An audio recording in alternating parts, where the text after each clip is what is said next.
अस्सलामुअलैकुम वरहमतुल्लाहि वबरकातुहू। उम्मीद है आप सब खैरियत से होंगे। तो अल्हम्दुलिल्लाह हम भी खैरियत से बने रहिएगा हमारे साथ शुरू से आखिर तक। आदाब मस्जिद व किबला के बारे में जानेंगे। मस्जिद का आदाब यानी किबला का आदाब, उसके बारे में जानेंगे। तो बने रहिएगा, क्योंकि ये छोटी सी चीज़ है लेकिन बहुत बड़ा मर्तबा रखती है हम और लिए और हमारे लिए, यानी आपके लिए, हमारे लिए, सब उम्मतियों के लिए बहुत बड़ा मर्तबा है।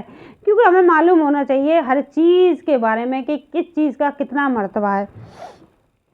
तो आदाब मस्जिद व किबला के बारे में जानते हैं। बिस्मिल्लाहिर्रहमानिर्रहीम। मस्जिद को चुने और गज से मुनकस करना जायज़ है, यानी सोने चांदी के पानी से नक्श व निहार करना भी जायज़ है। यानी मस्जिद को सोने चांदी के पानी से, उसके जो पानी चढ़ाया जाता है उसको जायज़ है मस्जिद के ऊपर चढ़ाना, सोना चांदी का पानी। जबकि कोई शख्स अपने माल से ऐसा करे, माले वक़फ़ से ऐसा नहीं कर सकता, बल्कि मुतकबली मस्जिद के अगर माले वक़फ़ से सोने चांदी का नक्श कराया तो उसे तमाम देना होगा। हाँ, अगर बनी मस्जिद यानी बनी मस्जिद ने नक्श कराया था जो खराब हो गया तो मुतकबली मस्जिद माले मस्जिद से भी नक्श व निगार करा सकता है। बाज़ मशाइख दीवारे किबला में नक्श व निगार करने को कहते हैं, जो किबला की तरफ है, नक्श व निहार करने को कहते हैं। मकरूह बताते हैं कि नमाजी का दिल उधर मुत्तजा होगा, यानी इतनी खूबसूरत तरीक़ा से बनाई गई है कि नमाजी का दिल उधर मुत्तजी हो जाता है। तो मस्जिद की दीवारों में गज और फलासतर कराना जायज़ है कि उसकी वजह से इमारत महफूज रहेगी। मस्जिद में प्लास्टर यानी कराने या कलई या कहगल कराने में नापाक पानी इस्तेमाल न किया जाए। यानी जो कलई यानी सफ़ेदी होती है उस मस्जिद में अगर कराते हो तो उस पर नापाक पानी ना मिलाया जाए, यानी पाक पानी मिलाया जाए। मस्जिद में दर्ज देना जायज़ है, अगरचे वो वक्ते दर्ज मस्जिद की जा नमाजें और चटाइयों को इस्तेमाल करता हो। मस्जिद में खाना और सोना मुतविक को जायज़ है, गैर मुतविक के लिए मकरूह है।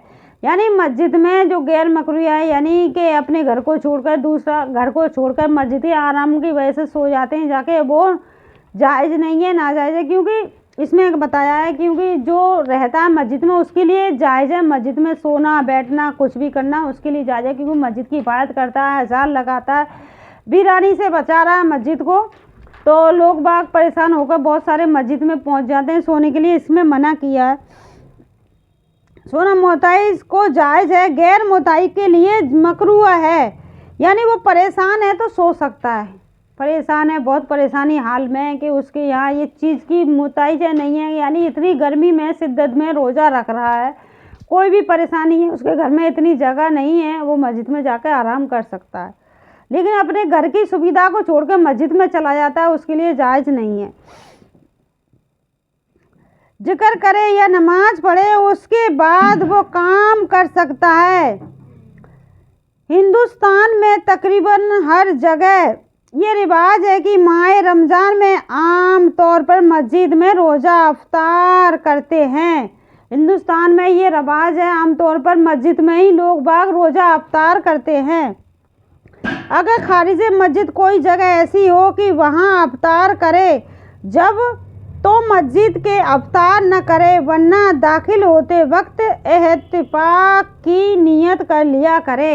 यानी अगर आपका घर पास में और आप मस्जिद में अफ्तार करने के लिए पहुंच जाते, ऐसा ना करें, क्योंकि मस्जिद में अफ्तार उसके लिए बताया जो दूर से आए रह रहे उनके लिए, और आपको दुआ कर लेनी चाहिए मस्जिद में जाते वक्त। तो अफ्तार करने से हर्ज नहीं, मगर इस बात का अब भी लिहाज करना होगा कि मस्जिद का फर्श या चटाइयाँ आलूदा ना करें। यानी इस बात का भी लिहाज करें कि कोई वो नहीं है, मगर गुनाह नहीं है, आप कर रहे हो वहाँ पे मतलब अफ्तार कर रहे हो, खोल ले रोज़ा, कोई गुनाह नहीं है, लेकिन उसकी चटाई, मस्जिद की चटाई जो भी चीज़ें उनको गंदा ना करें।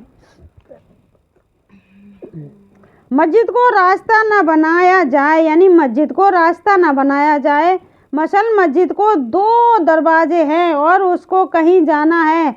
आसानी इससे है कि एक दरवाजे से दाखिल होकर दूसरे से निकल जाए। यानी अगर मस्जिद में 2 दरवाजे हैं और एक से दाखिल हो दूसरे से निकल जाए, ताकि दूसरे को भी परेशानी ना होगी, वो भी आसानी से निकल जाएगा।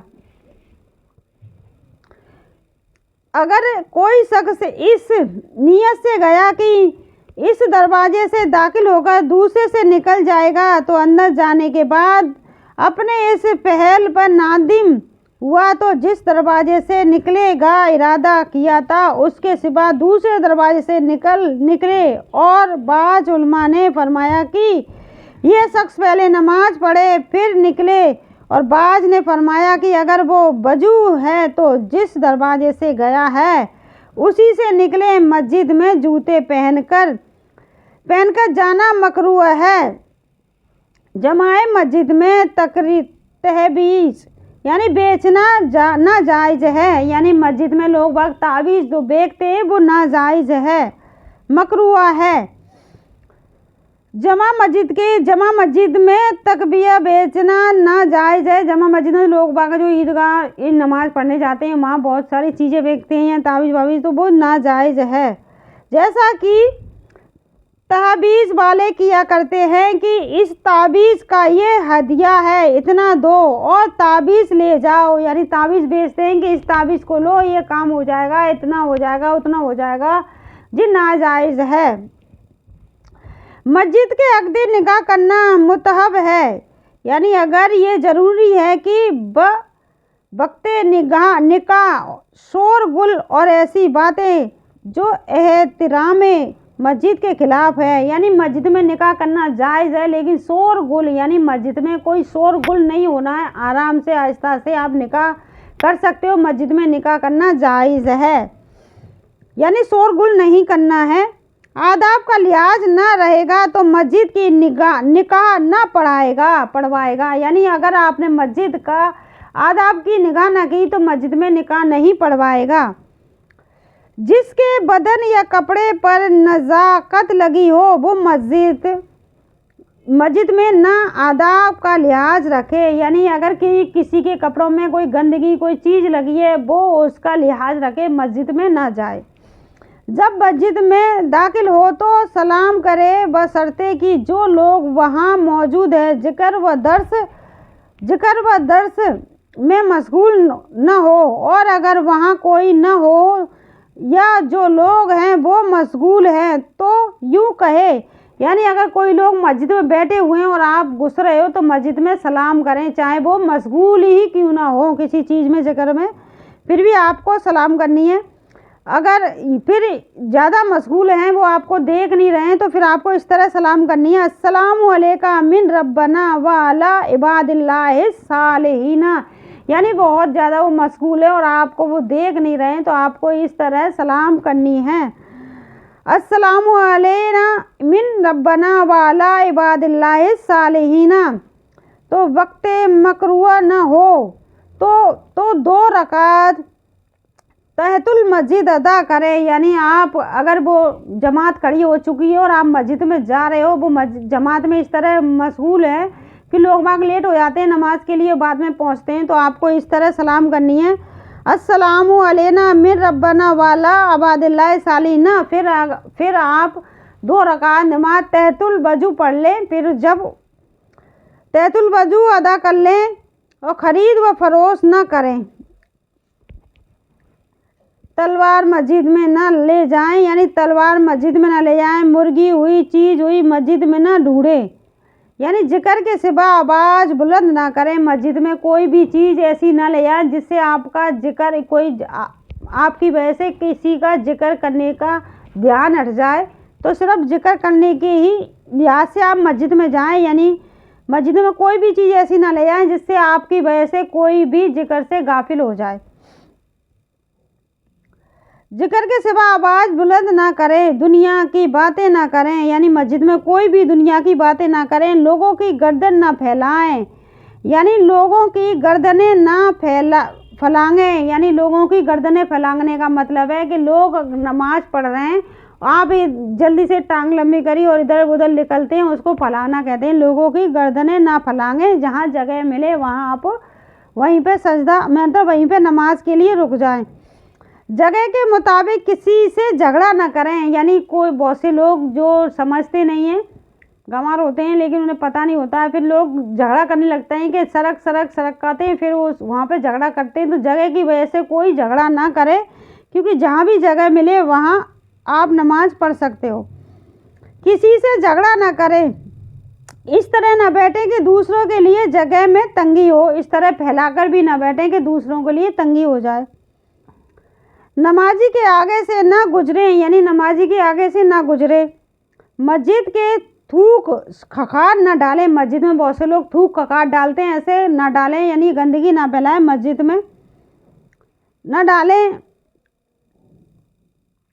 यानी ये उंगलियां ना चटकाएं, मस्जिदों में लोग उंगलियां चटकाते हैं, तो उंगलियां भी ना चटकाएं जिससे लोगों का ध्यान बटे, उंगलियां भी ना चटकाएं।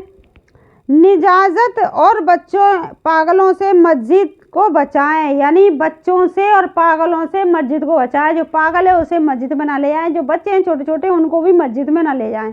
मस्जिद को पागलों से और बच्चों से बचाएं। रसूलुल्लाह ने बताया कि निजाजत और बच्चों और पागलों से मस्जिद को बचाएं, यानी बच्चों को मस्जिद में इकट्ठा ना करें और पागलों को ना करें। जिक्र इलाही की कसरत करें, जिक्र इलाही की कसरत करें। तो मस्जिद में जगह जगह तंग हो गई, तो जो नमाज पढ़ना चाहता है वो बैठे हुए को कह सकता है कि सरक जाओ, नमाज पढ़ने की जगह दे दो। अगरचे वो शख्स जिक्र व दर्ज या तिलावत कुरान में मशगूल हो या तौतीफ, यानी अगर वो शख्स मशगूल है तो उसे परेशान ना करेंगे, अगर जो पढ़ चुका है तो उसे सरका सकते हैं, मुझे जगह दे दो नमाज के लिए। मस्जिद से साहिल को देना मना है, यानी मस्जिद के साहिल को देना मना है। मस्जिद में दुनिया की बातें करना मकरूह है। मस्जिद में कलाम करना नेकियों को इस तरह खाता है जिस तरह आग लकड़ी को खाती है। ये जायज़ कलाम के मुतालिक है, नाजायज़ कलाम के गुनाह का क्या पूछना, यानी नाजायज़ कलाम के गुनाह का तो क्या पूछना। नमाज पढ़ने के बाद मुसल्ले को लपेट कर रख देते हैं। ये अच्छी बात है कि इस से ज़्यादा एहतियात है, मगर बाज़ लोग ये नमाज का सिर्फ कोना लौट देते हैं। बाज़ लोग जो नमाज का कोना लौट देते हैं और ये कहते हैं कि ऐसा न करने में उस पर शैतान नमाज पढ़ेगा। ये बेअसल है, यानी ये बेअसल है। शैतान अगर नमाज पढ़ रहा होता तो अगर शैतान नमाज पढ़ रहा होता तो नमाज पे कैसे रुकेगा, ये बताओ। शैतान ने नमाज पढ़नी होती तो नमाज पे ही आता, तो शैतान कैसे हावी होगा। नमाज ही पढ़ रहा होता तो वो शैतान क्यों होता। तो ये नाजायज़ है, क्योंकि हम लोग सोचते हैं कि हमने अगर ये कोना नहीं मोड़ा नमाज का तो शैतान इस पर आ जाएगा। शैतान नहीं आ सकता, क्योंकि शैतान नमाज ही नहीं पढ़ सकता, तो शैतान नमाज पर नहीं आ सकता। अगर आप उस जगह की वजह से आप लपेट कर रख रहे हो कि जगह यहाँ से आने जाने वाले को दिक्कत नहीं होगी, उसकी वजह से आप लिपट के रख रहे हो, ये बहुत बेहतर बात है। लेकिन उसकी वजह से लिपट के रख रहे हो कि शैतान आ जाएगा, वो नाजायज़ है, असल नहीं है, ये सही बात नहीं है। तो मस्जिद की छत पर चढ़ना मकरूह है गर्मी की वजह से। मस्जिद की छत पर जमात करना मकरूह है। हाँ, अगर मस्जिद में तंगी हो, नमाजियों की कसरत हो तो छत पर नमाज पढ़ सकते हैं। जैसा मुंबई और कलकत्ता में मस्जिद की तंगी की वजह से छत पर भी जमात होती है, यानी रमज़ानों में जब लोग बाग ज़्यादा हो जाते हैं तो फिर मस्जिदों में जमात यानी छतों पर हो सकती है। लेकिन मस्जिदों में छत पर जमात जब भी होगी जब बहुत ज़्यादा तंगी है, नीचे नमाज नहीं पढ़ी जा रही, तब जाके होगी। तालिबे इल्म में मस्जिद की चटाई का तिनका निशानी के लिए किताब में रख लिया, ये मुआफ है, यानी किसी ने निशानी यानी मैं भूल जाऊंगा और मस्जिद में जो चटाई होती है उसका वो तिनका लेके उसमें लगा लिया तो ये जायज़ है, नाजायज़ नहीं है, इसका गुनाह नहीं मिलेगा। यानी हमने सिर्फ उसके लिए रखा है, वो निशान लगाने के लिए, हम भूल जाएंगे।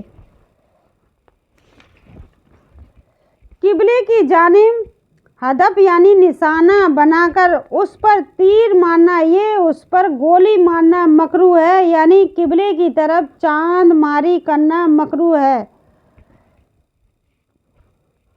हिदायत के फ़ज़ाइल के मुताबिक चंद हदीस हिस्सा है चामरूर किताबुल्लाह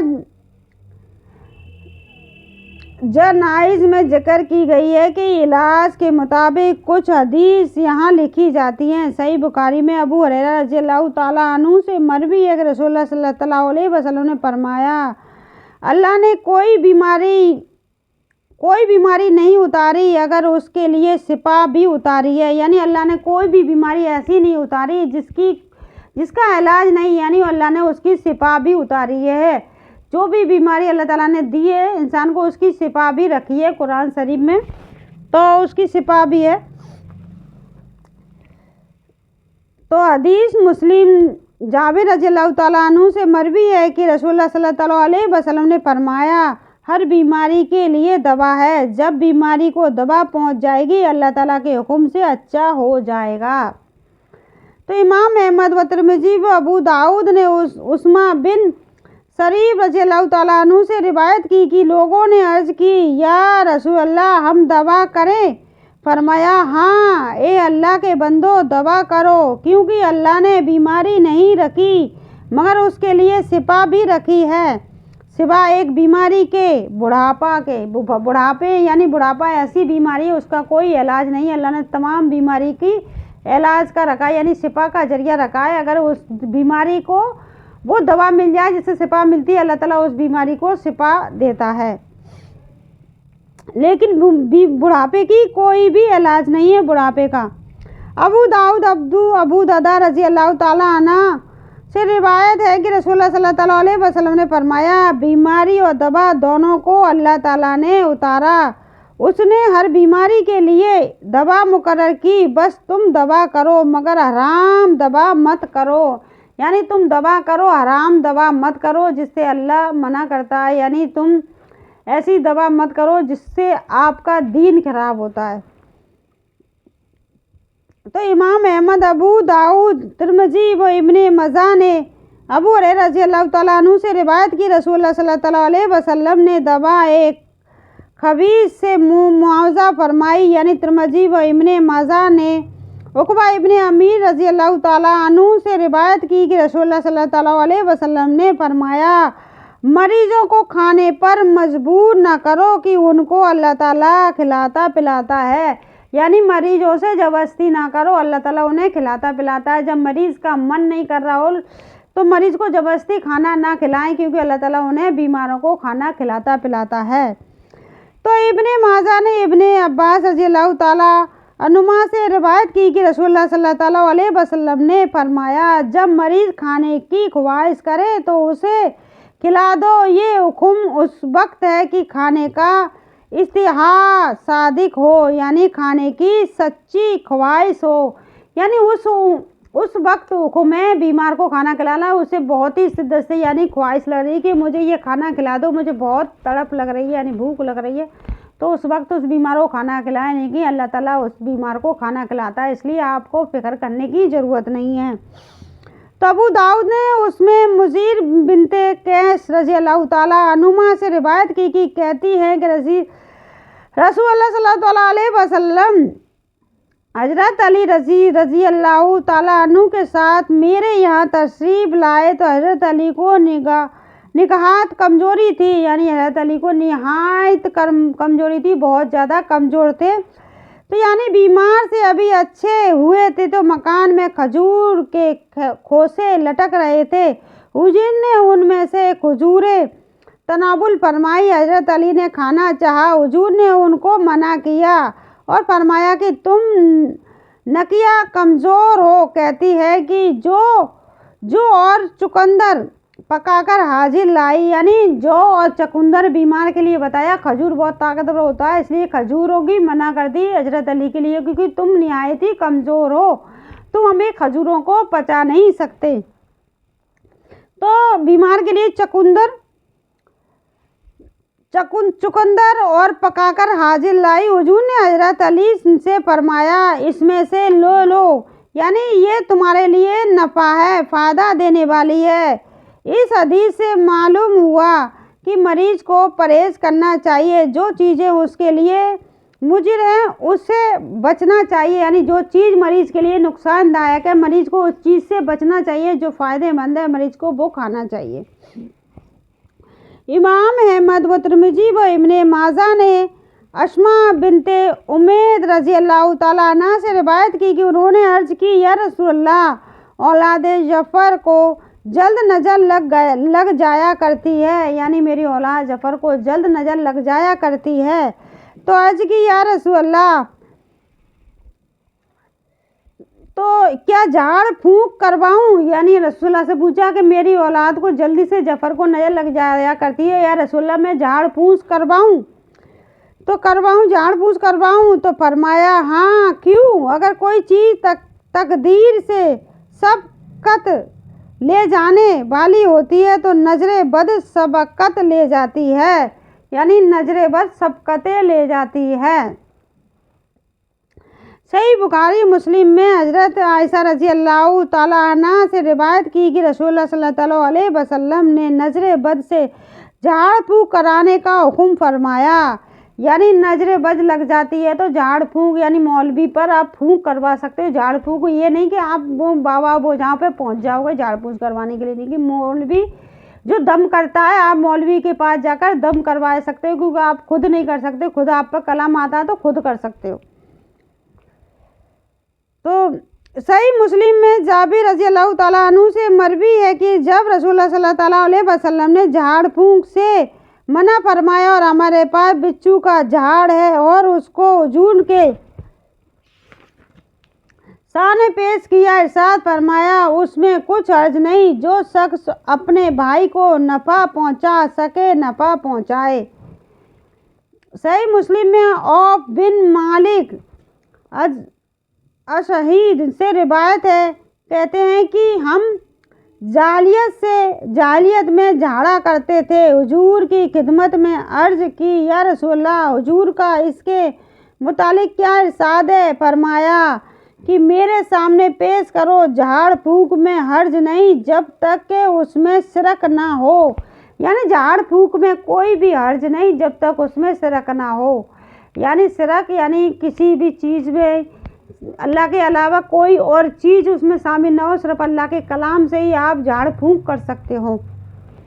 यानी अलहम दो शरीफ पढ़कर, आतल कुर्सी पढ़कर, कुल पढ़कर आप दम कर सकते हो। कैसी भी बुरी नज़र हो यानी वो नज़र हट जाती है। और एक और दुआ है जो नबी अपने हसन हुसैन के लिए पढ़ते थे, वो दुआ भी बहुत बेहतरीन है, उसको पढ़कर दम कर सकते हैं। कितनी भी बुरी नज़र हो उससे हट जाती है।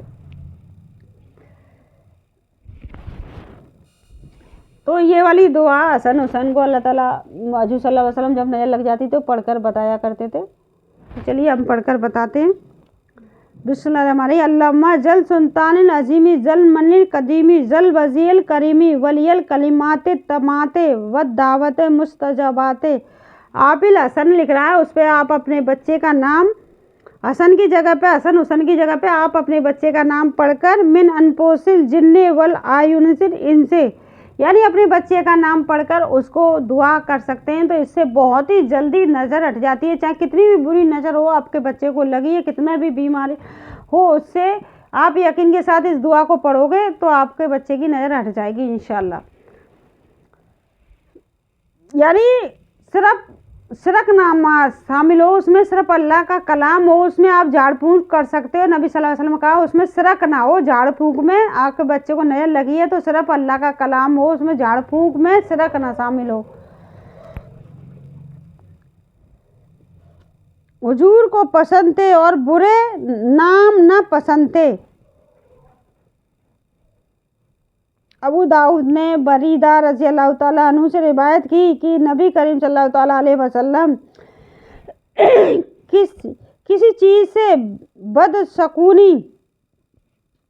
बदफाली नहीं लेते। जब किसी आमिल को भेजते, उसका नाम दरियाफ्त करते। अगर उसका नाम पसंद होता तो खुश होते और खुशी के आसार चेहरे पे जाहिर होते, और अगर उसका नाम ना पसंद होता तो उसके आसार हुजूर के चेहरे पे दिखाई देते। और जब किसी बस्ती में जाते, उसका नाम पूछते, अगर उसका नाम पसंद होता तो खुश होते और खुशी के आसार चेहरे पे दिखाई देते, और ना पसंद होता तो करायत के आसार चेहरे पर दिखाई देते। इस हदीस का ये मतलब नहीं कि नामों से आप बदशगुनी लेते, लेकिन ये कि अच्छे नाम हुजूर को पसंद थे। यानी नामों का मतलब ये नहीं कि वो कोई नाम बुरा बताते, लेकिन अच्छे नाम हुजूर को बहुत पसंद थे। जो अच्छा नाम नहीं लगता उसको तुरंत बदल देते थे। अबू दाऊद ने उर्वा इब्ने आमिर तो आज के लिए बस इतना ही। अगली वीडियो में मिलेंगे। अस्सलाम वालेकुम व रहमतुल्लाहि व बरकातुहू।